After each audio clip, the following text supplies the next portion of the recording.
તમે જોઈ રહ્યા છો અમારા ગામના ખેતરો છે અને અત્યારે થોડા ઘણો વરસાદ પડ્યો છે એટલે કેટલા રળિયામણા લાગે છે. અને આ છે અમારા ગામમાં દર વર્ષે ભરવાડ લોકો આવે છે ગાયો ચરાવવા માટે.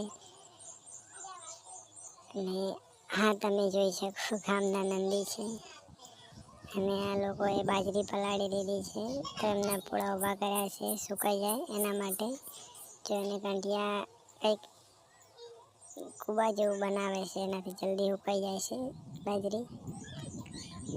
અને તમે જોઈ શકો છો હા, બધા ખેતરમાં બાજરી લેવાઈ ગઈ છે. અને હા દેખો, આ છે રસ્તો. દરેક ખેતરને જોડતો એક રસ્તો બનાવેલો છે. અને આ પણ ખેતરમાં બાજરી લેવાઈ ગઈ છે.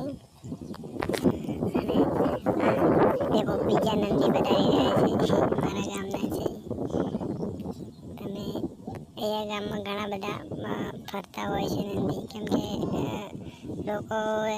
ઘણા બધા લોકો એવા હોય છે કે ભેંસ ગાય દોવા દે ત્યાં સુધી રાખતા હોય છે, પછી છોડી મૂકે છે.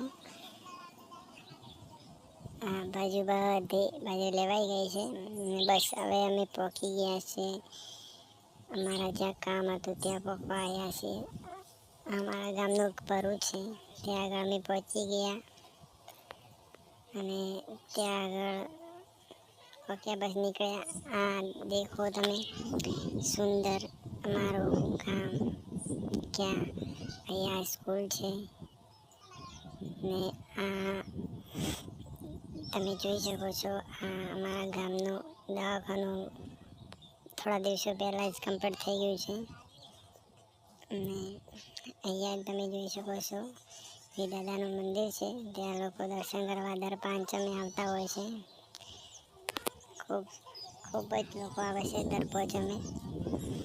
ખૂબ જ હાથ પૂરે છે દાદા. આ દેખો કેટલું મસ્તીનું છે અમારું ગામ.